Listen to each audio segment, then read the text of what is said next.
You have 7 to 10 seconds to get your jury's attention. To win the verdict, the first thing you need to do is win the hearts of the jury.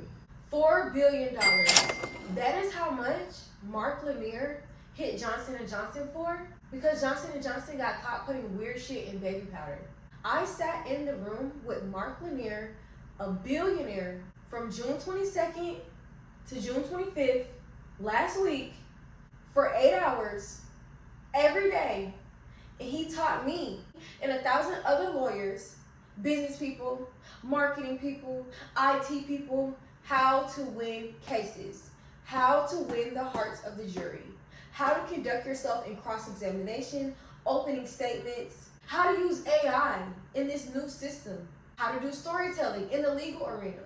And if you want to know the tips and the tricks that he taught me, stay to the end. I'm going to split this series up into probably about 3 to 4 videos, okay? It was a lot of information. All right, so let's hop right in. His educational background, he went to undergrad in Nashville, Tennessee, and he got his JD from Texas Tech University. So some of his landmark cases is that Johnson & Johnson case that I was telling y'all about. He also has this very recent social media case where he just currently sued Google and Meta for using weird addictive technology on minors. The Mark Lanier trial, it started in 2016. In 2016 as a way to teach lawyers advanced trial skills. This is me and Dan. I'm talking about Dan like I know him. And Dan is super popular on TikTok for his legal podcast and his shorts. If I'm looking over here, it's because my laptop is on here, okay? First thing you want to do when you're approaching any type of jury trial is you want to think science. You want to think science, you want to think neurology. So neurology is going to be the study of the actual physical aspects of the brain, and then psychology is going to be that study of the mind, okay? I highlighted brain and mind because those are 2 different things that are whole different, like 2 different systems, okay? Now that we're thinking science, the question that we have to ask ourselves, why do we do what we do? Why do you do what you do as an attorney? You're talking to the jury, when you're defending your client. Why do we do what we do? Why do we do what we do as members of the jury? Why do you do what you do as a teacher, as a doctor? These are the questions that we have to answer when we're in trial. Why are we even here? Your jury shows up wanting and expecting to learn from you as a lawyer. Teach them. The next question we're going to answer is, well, how? How can we get a group of ordinary people to understand complicated legal concepts? Storytelling. So one way we can be successful in storytelling is actually learning from pictures. It's a science called homiletics, which is the science of delivering persuasive messages.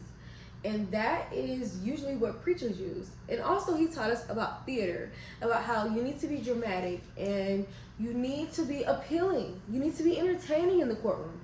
Don't be boring. No one's gonna pay attention to anything that's boring. You see, you might have been bored, but so now you're not bored anymore. That will wake someone up. Juries sit on their ass all day and listen to you blah, blah, blah, blah, blah about your client, his client. You have to be big, be dramatic, be assertive, don't be aggressive on the room. Learn some theater, learn stage presence. Now that we're storytelling, we've gotten that out the way. In order for us to be successful and efficient in our storytelling, we have to know how people think. How do people organize information being taught in trial, okay? Notice that people can only retain about 3 pieces of information at one point in time, which makes sense because I can't remember a lot at one point in time. It just makes sense. Also, broke down and separated the mind into 2 systems, okay? So the first system number 1. And system number 1 has to do with sensory detail. This is going to be your first reactors. So color, light, sound, touch, taste. Your brain has an instant reaction to that. But then you have a system 2 that comes later on, and it's more relaxed, it's more chill, it's more clarity, it's more logic, it's more, okay, how are we gonna get this money by tomorrow? Like, logical part of your brain. In order to be successful in storytelling, winning your juror's heart. Because if you want to win the verdict, the first thing you need to do is win the hearts of the jury. Okay? How do we do this? So we know through storytelling, we know through science, but we have to keep them engaged. System 1 is your hook. You got to get them in system 1.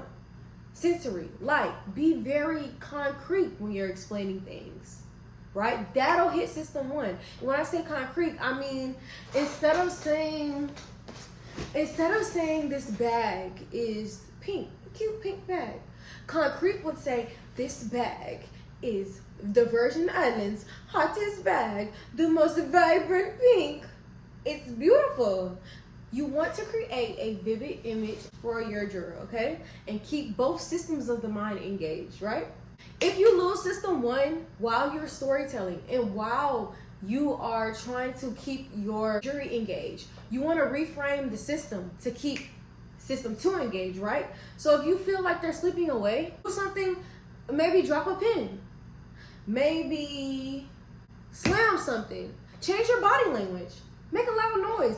Get that system 2 engaged. An example would be, like I said, opening statements, telling a vivid story, not wasting any time when you're talking to your juries. You want your hook, you have 7 to 10 seconds to get your jury's attention. We're scrolling. The average person is on their phone most of the time. You have to know how to keep the attention of your juror.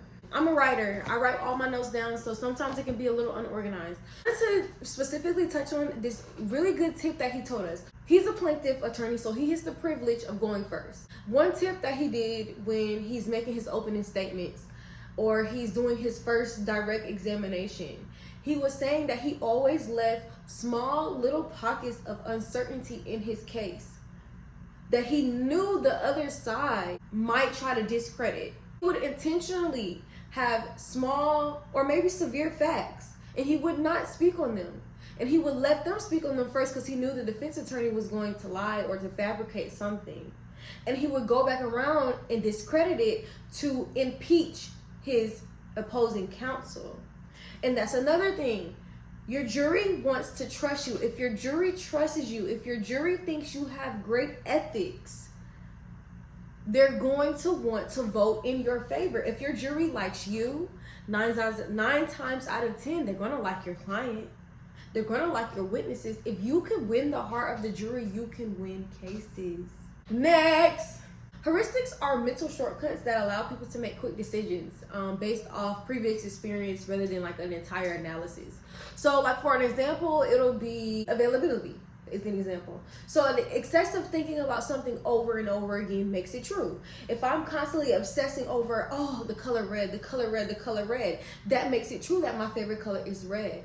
So how we can use that to our advantage as plaintiff attorneys or even defense attorneys or even law students, make your evidence stick. Make your evidence stick. Constantly be very descriptive. Come up with slogans. Come up with themes for your opening statement, for your evidence. Come up with pictures. Make something stick. Make them go home and think about this over and over and over again, because when we think about stuff over and over and over again, it makes it true, does it not? Another example will be stereotypes. A jury may assume that a witness is more credible because they have glasses. A stereotype that people with glasses are more trustworthy, they're smarter, right? So what you want to do as a plaintiff attorney, or as any type of attorney or law student or any type of business person, you want to use stereotypes that help you. Really fully understand the stereotypes that hurt you and help you. It all circles back around to Verrier Dior, and I'm not sure I said that, Verrier Dior, which is jury selection. If you can be extremely successful in jury selection to where you know the mental capacities, the system 1 and the system 2 of your jury's thinking capacity, how they think, how they process information, you can find and know the stereotypes that will hurt you and help you. Stereotypes with everyone and everything. Everyone in this world has some type of stereotype, okay? Black people love chicken. That's the stereotype, and we do love chicken, okay? But also, find the stereotypes that hurt you as well. And this is going to be the last thing I'm going to cover in this video. So come back for the next video, guys. How are we going to organize our information, right? So Mark Lanier, he told us that when we are telling our story, we must build our story off of 3 things, right? 1, you need a consistent story. Is your story consistent? Does it make sense? Number 2, is it plausible? Is this believable? Would the average working American believe this story? And number 3, is your story complete? Do you have holes in your story? Is your story well-rounded? And so he also told us that we need to have a story map. You remember when you were little in English language arts and your teacher would give you story maps. They would give you characters, events, climax, rising action, falling action, conclusion, themes. You have to go back to the basics when you're in trial because that is what wins the hearts of the jury. Telling your story, but make sure your story is consistent, make sure your story is plausible, and make sure your story is complete. Let your evidence be your rising and your falling action, okay?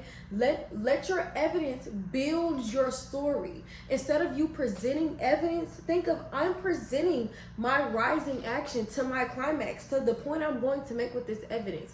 And then I have some falling action, which is another stick of evidence that's going to support my conclusion, my theme of my whole story, that my client is innocent, or that this company is liable for such and such because of the negligence to my client.